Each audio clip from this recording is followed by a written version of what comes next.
चलो पढ़ा जाए। सेक्शन 62 क्या पढ़े थे? Right issue. बोलो, केवल राइट इशू ये पढ़ेंगे। Right issue is short for section 62 further issue of share capital की बात करता है, ठीक है। और further issue of share capital में हमने ये देखा था कि जनरली उसमें 3 मोड है। पहला है राइट इशू, दूसरा ESOP है, एम्प्लॉय स्टॉक ऑप्शन प्लान, और नेक्स्ट है प्राइवेट प्लेसमेंट, जिसको हम प्रेफरेंशियल अलॉटमेंट भी कहते हैं। 2 चीजें याद रखना है, ESOP के केस में, प्राइवेट प्लेसमेंट के केस में कंपनी को अपने शेयर्स का वैल्यूएशन कराना जरूरी है। ये वैल्यूएशन कौन करेगा? जो रजिस्टर्ड वैल्यूअर है इन फाइनेंशियल कैटेगरी, ठीक है। AIBBI एग्जाम कंडक्ट कराती है, तो जो लोग भी वो रजिस्टर्ड वैल्यूअर है ना, they are eligible for valuation of the equity shares. चलो आज जो हमें पढ़ना है, ठीक है, सेक्शन 63 पढ़ना है। सेक्शन 63 क्या बोलता है? Issue of bonus shares. क्या बोलता है? Issue of bonus shares. अब ये जो वर्ड बोनस है, ठीक है, इसी को पहले समझना है कि कोई कंपनी बोनस शेयर इशू क्यों करती है ना। क्या लगता है तुमको बोनस से? बताओ। ये एम्प्लॉयमेंट के एप्रिसिएशन, एम्प्लॉयमेंट एम्प्लॉय को देते ही नहीं है, तो एम्प्लॉयमेंट को appreciation share holder, sweat equity बोल सकते हो, है ना, शेयर होल्डर नहीं। लेकिन ये एप्रिसिएशन से कोई लेना देना इसका नहीं है। और कुछ जानने तुमको क्या लगता है? सर बोनस अर्निंग पर शेयर। अच्छा, what is exact meaning of the bonus? अगर हमारे दिमाग में बोनस जब हम सुनते हैं तो बोनस का क्या मतलब हमको निकल के आता है? सर एक मतलब बेनिफिट देते हैं उनको, मतलब एम्प्लॉयज को। No, again employ word for bonus shares नहीं करना, यूज ही नहीं करना है। हाँ, शेयर होल्डर। ये देखो क्या है बोनस। ये कहीं ना कहीं ये चीज, बोनस जब हम सुनते हैं तो एक चीज आता है फ्री है, मिलने वाला है, फ्री में कहने के कुछ मिल रहा है, राइट। तो बोनस को हम ये पढ़ेंगे आज के बाद, समझेंगे ये विदाउट एनी कंसिडरेशन। क्या है? विदाउट एनी कंसिडरेशन है, बिना कंसिडरेशन, बिना किसी प्राइस। क्या? बिना किसी प्राइस, ठीक है। बोनस का मतलब ऐसा शेयर विदाउट एनी प्राइस, है ना। अब कॉन्ट्रैक्ट एक्ट अगर हम देखें तो सेक्शन 25 जो है कॉन्ट्रैक्ट एक्ट का, है ना, वो कहता है कि नो कंसिडरेशन, नो कॉन्ट्रैक्ट। लेकिन उसके एक्सेप्शन भी है ना, कॉन्ट्रैक्ट एक्ट में इसके एक्सेप्शन भी है। तो यहाँ पे भी अगर हम देखें तो कंसिडरेशन वो नहीं है वन पार्टी के लिए, बट इसका ये मतलब नहीं है कि वैलिड नहीं है, because according to Companies Act 2013 as per section 63 company is eligible to issue the bonus share. अब है कि सर कोई कंपनी, अभी तक तो मैं ही सुनते आ रहे थे कि सर कंपनी शेयर इशू इसलिए करती है क्योंकि इससे कंपनी के पास पैसा आता है, राइट। अब आप कह रहे हैं कि फ्री में इशू करेगी, है ना। बोनस शेयर क्या होगा? Without any consideration, without price, यानी कि कंपनी में बोनस इशू करने से कंपनी के पास पैसा नहीं आएगा, इसका वही मतलब हुआ। तो सर कंपनी के पास जब पैसा ही नहीं आएगा तो कंपनी शेयर क्यों इशू करेगी?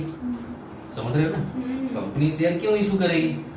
तो इसमें क्या होता है कि कंपनी के पास कुछ पैसे होते हैं जिसको कैपिटलाइज किया जाता है ना। बोनस एक ऐसा प्रोसेस है जिस माध्यम से कंपनी अपने कुछ पैसे को कैपिटलाइज करती है। क्या करती है? कैपिटलाइज करती है। जैसे अगर हम बात करें, आगे इन सारे सेक्शन में लिखा हुआ है कि अगर हम कंपनी के कैपिटल स्ट्रक्चर को समझे, देखना अच्छे से, अगर किसी कंपनी के कोई XYZ लिमिटेड एक कंपनी है, इस कंपनी का कैपिटल स्ट्रक्चर कैसा होता है? तो सर कंपनी का कैपिटल स्ट्रक्चर हो सकता है कि उसमें इक्विटी शेयर हो, मान लेते हैं कि 50 लाख का इसमें इक्विटी शेयर है। सर कंपनी के पास रिजर्व एंड सरप्लस होता है ना, हम मान लेते हैं कि 25 लाख का रिजर्व एंड सरप्लस है। कंपनी सर प्रेफरेंशियल इशू कर सकती है, ये भी हो सकता है। तो सर कंपनी ने प्रेफरेंशियल इशू किया कितने का? 10 लाख का, मैं भी मान लेते हैं। सर कंपनी ने डिवेंचर इशू किया है, डिवेंचर से भी पैसे कंपनी के पास आएंगे, 20 लाख का डिवेंचर इशू किया है इन्होंने। कंपनी ने सर कुछ लोन लेके रखे हुआ है, लोन भी है 20 लाख का, हम वो भी मान लेते हैं। कंपनी के पास सिक्योरिटी प्रीमियम अकाउंट होता है, याद आ रहा है? Yes sir. Security premium account है, इसमें भी 20 लाख रुपया पड़ा हुआ है। कैपिटल रिडम्पशन रिजर्व अकाउंट कहाँ पड़े थे? कैपिटल रिडम्पशन रिजर्व अकाउंट, बोलो कहाँ जब पढ़ेंगे? प्रेफरेंस शेयर को रिडीम करना हाँ ठीक है, रिडम्पशन रिजर्व अकाउंट, इसमें भी हम मान लेते हैं कि 25 लाख रुपए पड़े हुए हैं, है ना। तो एक कंपनी का इस तरीके से कुछ कैपिटल स्ट्रक्चर होता है, राइट, है ना, यही स्ट्रक्चर होता है। तो हम मान लेते हैं कि ऐसा कुछ है। तो इन्होंने क्या कहा, हम क्या बता रहे हैं कि बोनस एक ऐसा शेयर है जिसके लिए कंपनी कोई कंसिडरेशन चार्ज नहीं करती है, either in term of price और इन टर्म ऑफ टाइम। किसी सामान के लिए कुछ नहीं होगा, है ना, आपको कुछ लेना ही नहीं है ना। तो सर ये देते किसको है? आखिर जो फ्री बोल रहे हैं कि विदाउट एनी कंसिडरेशन, तो देंगे किसको? तो बोलते हैं कि ये एग्जिस्टिंग शेयर होल्डर को दिया जाएगा। किसको दिया जाएगा? एग्जिस्टिंग, किसको देंगे हम? एग्जिस्टिंग शेयर होल्डर को देंगे। यानी कि ये बात तो समझ में आ गया कि सर ये जो लोग होंगे ना, ये जिनके पास भी होल्डिंग होगा, ठीक है, हम सर उसी को क्या करेंगे, हम बोनस इशू करेंगे। अच्छा, अब है कि सर बोनस कहां से इशू करेंगे, है ना। आपका कहना है कि विदाउट कंसिडरेशन, है ना। तो आखिर इस कैपिटल स्ट्रक्चर में बोनस इशू करने के बाद क्या चेंजेस आएंगे, है ना, बदलाव क्या आने वाला है, आप समझना अच्छे से। इसमें बदलाव ये आएगा कि जो तुम रिजर्व एंड सरप्लस देख रहे हो, है ना, ठीक है, कंपनी कहता है कि रिजर्व एंड सरप्लस को यूज करके बोनस इशू कर सकती है, कहता है सिक्योरिटी प्रीमियम अकाउंट को यूज करके बोनस यूज कर सकते हैं, और कैपिटल रिडम्पशन रिजर्व अकाउंट को भी यूज करके हम बोनस यूज कर सकते हैं। फॉर एग्जांपल, कंपनी ने ये सोचा कि हमारे पास 25 लाख का रिजर्व एंड सरप्लस है। कितने का? 25 लाख का रिजर्व एंड सरप्लस है। यानी अगर हम देखें तो 50 लाख इक्विटी के बदले उसका ठीक 50% यानी कि आधा, है ना, इसके रिजर्व एंड सरप्लस में पैसा पड़ा हुआ है। तो अगर कंपनी चाहे, अगर कंपनी का बोर्ड ये चाहे, ठीक है, तो रिकमेंड कर सकता है शेयर होल्डर के बीच में ये सब पास करके, है ना, कि हम क्या करते हैं, 2 शेयर के बदले में एक बोनस इशू करते हैं। क्या इशू करते हैं? 2:1। सुनना अच्छे से, 2:1। ऐसा इसलिए मैं कर रहा हूं क्योंकि इस दोनों का, यानी कि हम इक्विटी और रिजर्व एंड सरप्लस के बीच में रेशियो देखें तो ये 2:1 का रेशियो है। तो अगर हम केवल रिजर्व एंड सरप्लस को यूटिलाइज करके अगर कंपनी बोनस इशू करना चाहती है, अगेन ऑप्शन ए भी है, हम इसको भी यूज कर सकते हैं, इसको भी यूज कर सकते हैं, लेकिन हम अभी केवल एक बात को कंसिडर कर रहे हैं कि अगर कंपनी चाहे कि हम अपने एग्जिस्टिंग शेयर होल्डर को क्या करें, बोनस इशू कर दे, और वो केवल कंपनी ये चाहती है कि हम अपने रिजर्व एंड सरप्लस को यूटिलाइज करेंगे। एक बात बताते हैं, रिजर्व एंड सरप्लस अगर बढ़ता चला जाए बहुत ज्यादा, तो अल्टीमेटली वो पैसा तो इक्विटी शेयर होल्डर का ही है, वो है तो अल्टीमेटली इक्विटी शेयर होल्डर का ही है ना। तो कंपनी समय समय पे क्या करती है, इसी रिजर्व एंड सरप्लस को यूटिलाइज करके बोनस इशू करती है। तो अगर ये कंपनी 2:1 के रेशियो में अगर बोनस इशू करेगी, तो इस कंपनी का रिवाइज कैपिटल स्ट्रक्चर क्या हो जाएगा? रिवाइज कैपिटल स्ट्रक्चर अगर हम देखें, अगर हम, यानी कि बोनस इशू करने के बाद सर क्या होगा, तो अभी जो हम इक्विटी 50 लाख का देख रहे हैं, ये कितने का हो जाएगा? 75 लाख का हो जाएगा। कितने का हो जाएगा? यहाँ पे 75 लाख हो जाएंगे। और यहाँ जो रिजर्व एंड सरप्लस हम 25 लाख देख रहे थे, ये क्या हो जाएगा? नील हो जाएगा। मतलब ये है कि हम इस टोटल को नाम देते हैं कैपिटल इम्प्लॉयड। क्या नाम देते हैं हम? Capital employed. इसको नाम दिया जाता है कैपिटल इम्प्लॉयड। यानी कि इसमें तो कोई चेंजेस नहीं आना, है ना, लेकिन हमने क्या कर दिया, अपने रिजर्व एंड सरप्लस को हम कैपिटलाइज कर दिए। क्या कर दिए हम? कैपिटलाइज कर दिए। और जो एग्जिस्टिंग शेयर होल्डर थे, इनके पास जितना शेयर रहा होगा, अब क्या होगा, ये 1.5 गुना हो गया, 50% बढ़ गया उनके पास। जिनके पास 10 शेयर होगा, अब उनके पास 15 हो जाएगा, है ना। जिनके पास 20 शेयर रहा होगा, उनके पास अब 30 शेयर हो जाएगा, है ना। और इसका ये हुआ कहां से? तो अब क्या हुआ, कंपनी के पास एक 25 लाख रुपया चला गया, कंपनी अब इस पैसे को यूटिलाइज अपने काम के लिए कर सकती है ना, ठीक है। और ये जो रिजर्व एंड सरप्लस था, कैपिटलाइज हो गया। इतना तक समझ में आया? एग्जैक्ट बोनस का कहानी क्या है। अब हम इसको भी ध्यान रख सकते हैं कि सर इस पैसे को भी बोनस के लिए यूज किया जा सकता है। Again what is bonus? तो बोनस एक ऐसा शेयर जो एग्जिस्टिंग शेयर होल्डर को इशू किया जाता है विदाउट एनी प्राइस कंसिडरेशन, और इसमें किसी काइंड्स को भी हम कंसिडर नहीं करेंगे। अब हम थोड़ा सा सेक्शन को देख करके एक एक चीज अपन डिस्कशन कर लेते हैं। अब जिसमें कुछ, इसमें जैसे कुछ बातें कहा गया है कि जब कोई कंपनी बोनस इशू करेगी, है ना, तो बोर्ड रिकमेंड करेगी किन चीजों के लिए, शेयर होल्डर के पास जाने के लिए। शेयर होल्डर के पास जाएंगे तो ये सारा पास करना है, स्पेशल रिजोल्यूशन इन चीजों के लिए पास होगा। फिर क्या होगा, बोनस इशू किया जाएगा। फिर एक और बात बोलता है कि इसके लिए है ना आर्टिकल्स में प्रोविजन होना चाहिए, है ना।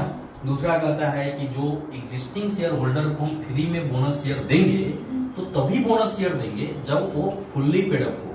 हाँ, जैसे हमने बायबैक में पढ़ना है आगे, हाँ, redemption of preference share, redemption of debenture section 71, है ना। तो ये सब जगह, चाहे हम रिडम्पशन की बात करें, बायबैक की बात करें या बोनस शेयर की बात करें, सारे केसेस में एक चीज याद रखना है कि ये शेयर फुल्ली पेड अप होना चाहिए। क्या होना चाहिए? फुल्ली पेड अप होना चाहिए। तो और बात है कि अगर कोई कंपनी बोनस इशू कर रही है तो हमें उस समय ये भी देखना पड़ेगा। क्या देखना पड़ेगा सर? ये देखना पड़ेगा कि कहीं मार्केट का कोई आउटस्टैंडिंग लायबिलिटी तो नहीं है, कंपनी है ना। जैसे मान लो कंपनी ने डिपॉजिट इशू किया, तो डिपॉजिट इशू किया तो डिपॉजिट का रीपेमेंट समय पे होना चाहिए। डिपॉजिट पे जो इंटरेस्ट का पेमेंट है वो समय पे होना चाहिए। कंपनी ने अगर डिवेंचर इशू किया है तो डिवेंचर पे हर साल हमको इंटरेस्ट समय पे करना पड़ेगा।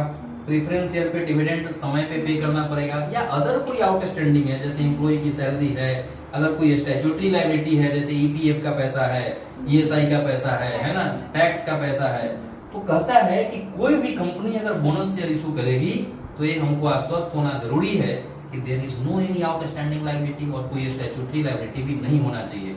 यानी कि जितना पैसा हमको देना था हम सब पैसे चुका रहे हैं, यानी कि कंपनी पूरी अपनी कंप्लायंस कर रही है। ये सब होगा तभी वो कंपनी बोनस शेयर इशू कर सकती है, अदरवाइज वो कंपनी बोनस इशू करने के लिए एलिजिबल नहीं मानी जाएगी। तो इन चीजों का भी हमको ध्यान रखना है।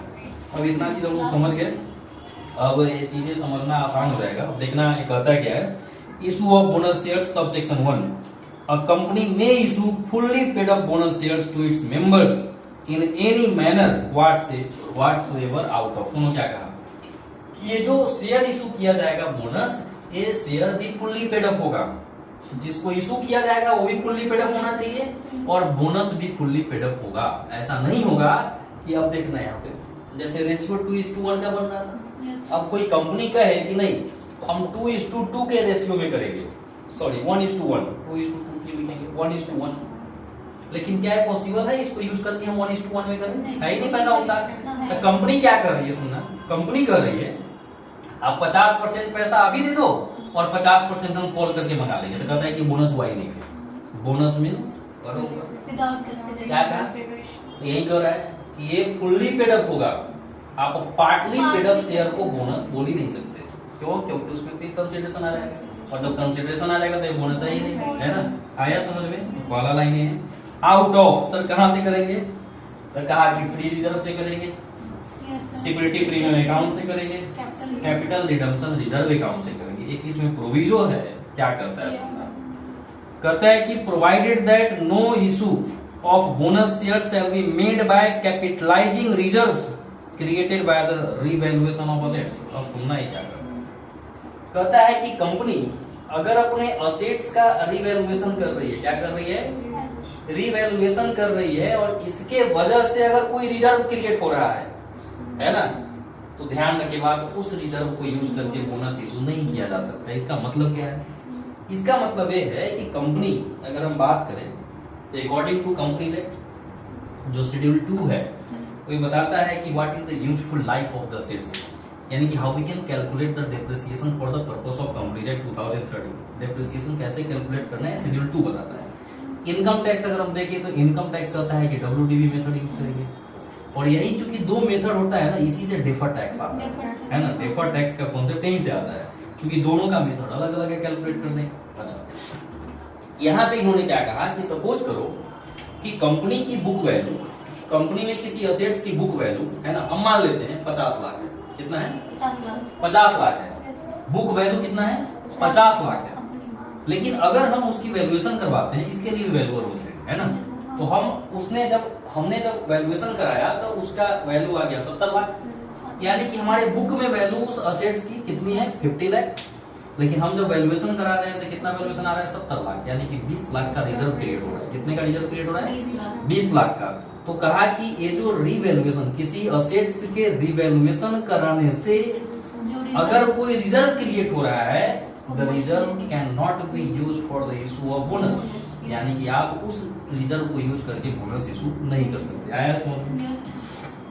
आगे क्या करता है, no company shall capitalise its profit or reserve for the purpose of issuing fully paid up bonus share under subsection. अब की देखो, पहला बात कहा आउट ऑफ फ्री रिजर्व, इसको फ्री रिजर्व बोले, जनरल रिजर्व बोले, रिजर्व एंड सरप्लस बोले, सब एक ही बात है। इसको security premium account capital return से बोला, कहां से करेंगे तो यहां से करेंगे। अब कह रहा है कि कैसे करोगे, उसके लिए कुछ कंडीशन लिख दिया है। कहा कि कोई भी कंपनी तभी बोनस इशू करेगी जब ये प्रोसेस पूरा होगा, और इस कंडीशन को हमें ध्यान रखना पड़ेगा। पहला कंडीशन क्या करता है, it is authorise by its articles of association. इसमें सबसे पहले बोनस इशू करने से पहले हमें कंपनी का आर्टिकल्स ऑफ एसोसिएशन देखना पड़ेगा कि whether the company authorise by its articles of association or not for issuing any bonus share. अगर है तो then we can proceed. Next, it has on the recommendation of the board been authorized in the general meeting of the company। लाजमी हम जानते हैं कि company में sir जब भी कोई प्रक्रिया स्टार्ट होती है तो पहले बोर्ड मीटिंग होगा। क्या होगा? Because on the behalf of company who are representative तो बोर्ड के डायरेक्टर्स है ना, तो पहले बोर्ड मीटिंग करेंगे और बोर्ड मीटिंग करके रिकमेंड करेंगे शेयर होल्डर के सामने कि सर ये कंपनी बोनस इशू करना चाहती है ना। फिर क्या होगा, शेयर होल्डर की मीटिंग बुलाई जाएगी। It has not, share holder की मीटिंग होगी, एसआर पास करेंगे, और एसआर पास करेंगे तो एमजीटी 45 करना पड़ेगा, वो याद रखना है। नेक्स्ट क्या करता है, it has not defaulted in payment of interest or principal in respect of fix deposit or debt securities issued by it.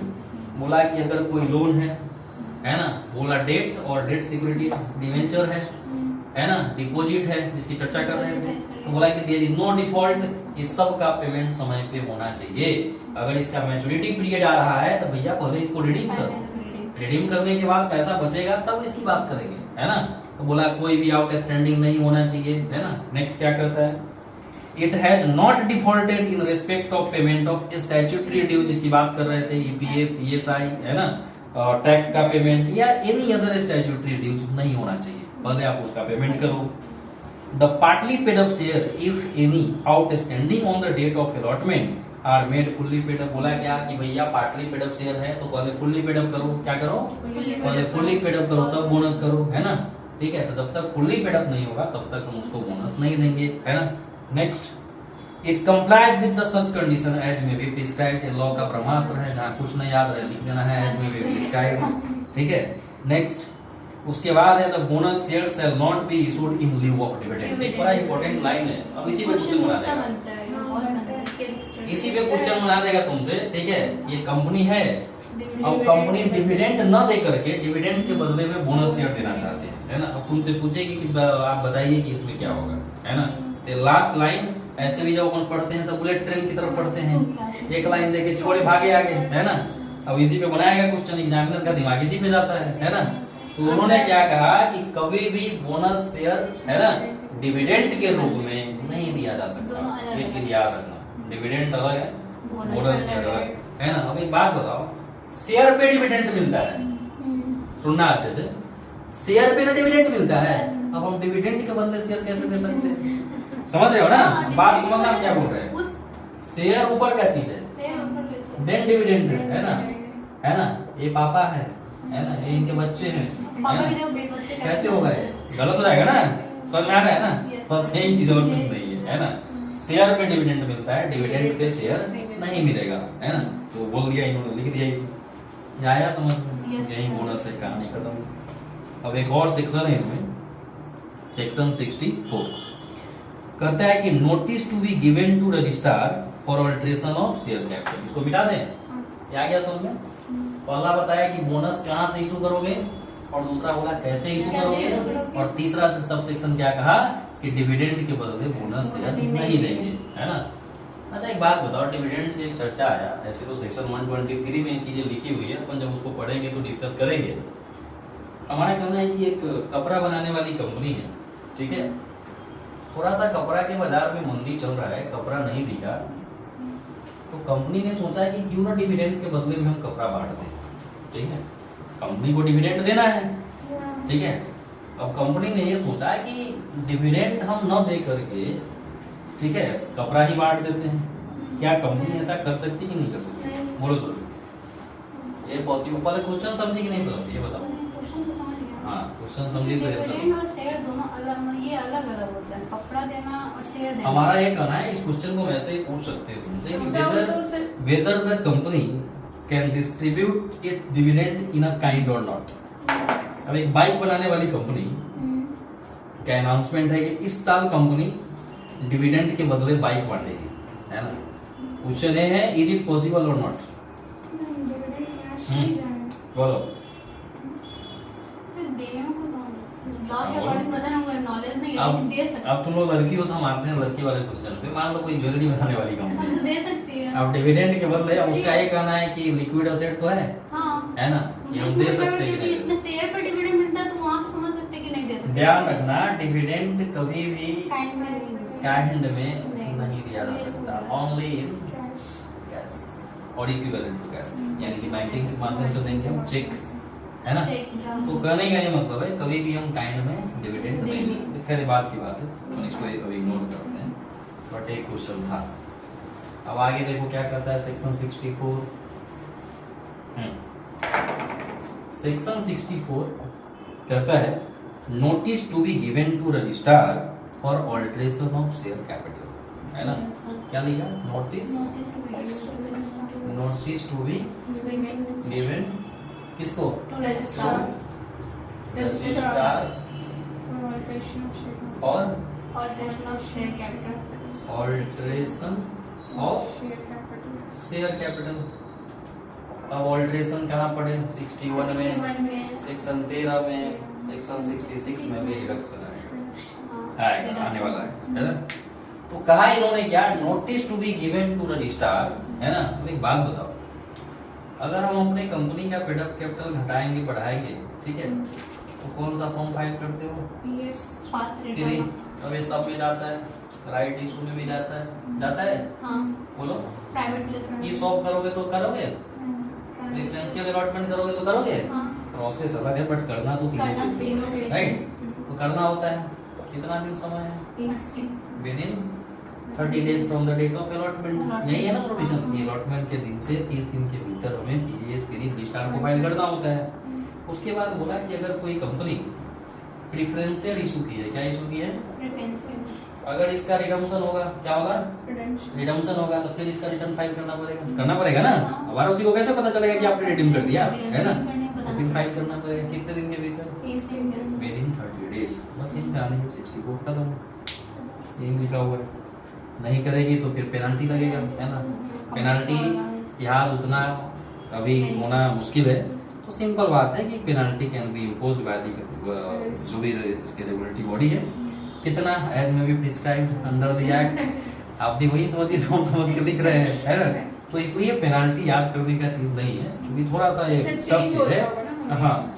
इसलिए हमको सिंपल बातें लिख देना है कि इफ द कंपनी, है ना, fails to comply with this provision, then the penalty can be imposed, है ना, as per the provision as may be prescribed। चलो आप भी वही समझिए जो हम समझ के लिख रहे हैं। चलो ठीक है, ये समझ में आ रहा है। अब एक नेक्स्ट सेक्शन है, दैट इज सेक्शन 65। वो कहता है कि unlimited company to provide for reserve share capital on conversion into limited company. देखो थोड़ा सा समझने लायक प्रोविजन है, क्या करते हैं इसको करके फिर अपन आज खत्म करेंगे।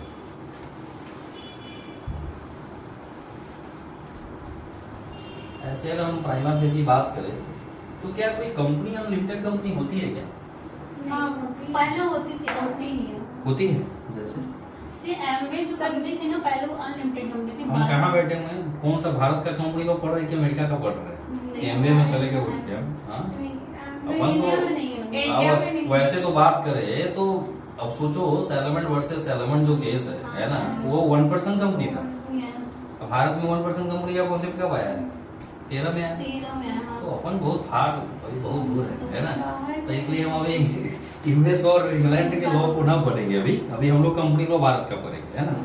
तो हमारा ये कहना है कि यहाँ पे इन्होंने क्या लिखा सेक्शन, हाँ, इंटरप्रिटेशन में वो चीजें मददगार होती है, हमको समझने में आसान होती है। सेक्शन 65 क्या कह रहा है? अनलिमिटेड कंपनी, है ना, क्या कह रहा है?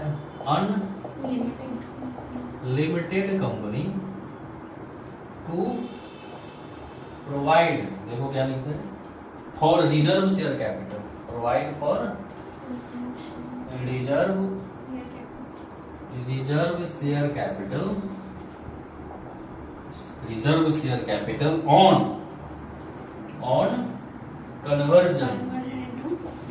Conversion into limited company, conversion into limited company. अब तुमको एक वर्ड याद रखना है, यहाँ से यहाँ लिमिटेड कंपनी और एक वर्ड याद रखना है, ठीक है। कह क्या रहा है कि अगर किसी अनलिमिटेड कंपनी का कन्वर्जन किसी लिमिटेड में होगा तो आपको एक रिजर्व बनाना पड़ेगा। क्या रिजर्व बनाना पड़ेगा? अब सुनना अच्छे से। फॉर एग्जाम्पल कि हम मान लेते हैं पार्टनरशिप को हम कन्वर्ट करते हैं। पार्टनरशिप में क्या है, अनलिमिटेड है कि लिमिटेड है? अनलिमिटेड, मतलब ऐसा है पार्टनरशिप में पार्टनर्स की लायबिलिटी लिमिटेड है कि अनलिमिटेड है? अनलिमिटेड। ऐसा है। अब देखना अच्छे से, अगर हम एक पार्टनरशिप को अगर हम कन्वर्ट करें कंपनी में, मिलता जुलता है कहानी? आ रहा है? अब सुनना अच्छे से, ये क्यों है प्रोविजन सेक्शन 65। हमेशा जब भी लॉ पढ़ो उसका इंटेंशन समझो, है ना। तुमको अगर ये समझ में आ जाए कि ये बना क्यों है तो ये पढ़ना आसान हो जाएगा, है ना। तो अगर किसी पार्टनरशिप को कन्वर्ट करना हो किसी कंपनी में, ठीक है, तो सर पार्टनरशिप में पार्टनर की लायबिलिटी अनलिमिटेड होती है, जबकि सर कंपनी में क्या होता है, इसमें लिमिटेड होती है। अब एक बात बताओ, अगर ये सेक्शन नहीं होता तो क्या होता? हम क्या करते, पार्टनरशिप पे 10 करोड़ की लायबिलिटी है, कितनी की लायबिलिटी है, क्या करते हैं? कंपनी में कन्वर्ट करवाते हैं, कंपनी में कन्वर्ट करती है, हो गया मुक्त लायबिलिटी से। अरे तो क्या है, लॉ का मिस यूटिलाइजेशन नहीं होता, इसलिए क्या कर, बस अब ये समझ में आ गया, बस इसीलिए सेक्शन है। कहा क्या कि भैया जब आप कन्वर्जन करोगे ना ऐसा, ठीक है, तो बोला क्या कि आपका जो कैपिटल होगा, जो शेयर कैपिटल होगा, है ना, उतना का रिजर्व क्रिएट करना पड़ेगा। क्या करना पड़ेगा? रिजर्व क्रिएट करना पड़ेगा। और the reserve can be use by the company at the time of binding up. अगर कंपनी बाइंडिंग अप में गया और अगर उस दिन देखा गया कि कंपनी के ऊपर लायबिलिटी ज्यादा है, असेट्स कम, तो ये इनसफिशिएंट हुआ, है ना। बोला कि उस रिजर्व को फिर हम किस चीज के लिए यूज करेंगे? लायबिलिटी को चुकाने के लिए। किस चीज को यूज करेंगे? लायबिलिटी को चुकाने के लिए। तो इसमें यहाँ पे यही बोला है कि अगर अनलिमिटेड कंपनी लिमिटेड कंपनी में कन्वर्जन होगा तो ध्यान रखे बात, आपको एक रिजर्व क्रिएट करना पड़ेगा, है ना। रिजर्व क्रिएट कितना? तो कंपनी का जितना शेयर कैपिटल सर होगा, है ना, उसके नॉमिनल वैल्यू के रूप में, किस वैल्यू के रूप में? नॉमिनल वैल्यू जो भी होगा उतना का रिजर्व क्रिएट आपको करना पड़ेगा, है ना। ये प्रोविजन इसीलिए है ताकि कोई अनलिमिटेड कंपनी कन्वर्जन का नाजायज फायदा नहीं उठाए। ये आया समझ में? तो इसका भी एक रूल बनाओ, जैसे कंपनी पार्टनरशिप में था तो उसकी लायबिलिटी हो गई 10 करोड़, और जब वो कंपनी में कन्वर्ट करेगा तो उसका जो लिमिटेड लायबिलिटी हो जाएगी, तो उसका जो शेयर कैपिटल होगा भी 10 करोड़। सबसे पहली बात तो इस लायबिलिटी के लिए तुमको आरओसी को जस्टिफाई करना पड़ेगा, है ना। ये भी एक बहुत बड़ा क्वेश्चन उठ जाएगा कि whether the ROC grant the permission on that ground, है ना, कि इतना का लायबिलिटी है कि क्यों कन्वर्ट कर रहे हो। समझ में आ रहा है ना। तो ये है, तो ये सब चीजें, और सारे क्रेडिटर से एनओसी लेना पड़ेगा, और सारा क्रेडिटर एनओसी तभी देगा जब एक उस लेके से साउंड रहेगा, और साउंड रहेगा तो आएगा सेट इसके पास ना। और टेक होता क्या है, पार्टनरशिप जब कंपनी में कन्वर्ट होता है तो इसका प्रोसेस एक्चुअली होता क्या है कि इस बिजनेस को टेक ओवर कर लेता है कंपनी। यानी कि जब तुम ऐसे पार्टनरशिप जब भी कंपनी में कन्वर्ट होगा तो जब तुम इसके मेमोरेंडम को पढ़ोगे ना, इसके मेमोरेंडम को, तो उसमें लिखा रहता है, सुनो इधर, इसके मेमोरेंडम को तुम अगर पढ़ोगे, है ना, तो इसमें ये लिखा रहता है कि take over the business of the that partnership, बस इतना ही लिखा है ना। समझ में आ रहा है? उसमें पता चल जाएगा, मेमोरेंडम पढ़ के तुम समझ जाओगी, क्या समझ जाओगे कि ये किसी पार्टनरशिप को टेक ओवर किए हुआ है। आ रहा है समझ में? ये सब होगा तो सारा प्रक्रिया फॉलो करके ही होगा। आ रहा है समझ में? ये सेक्शन स्पेशली उसी के लिए, है ना। सोचो इंटेंशन कितना है ना। आया है समझ में? तो इसीलिए बनाया गया है। चलो रहने देते हैं हम नेक्स्ट अपन पढ़ेंगे इसको। चलो थैंक यू। चलो मोनी की तबीयत ठीक है?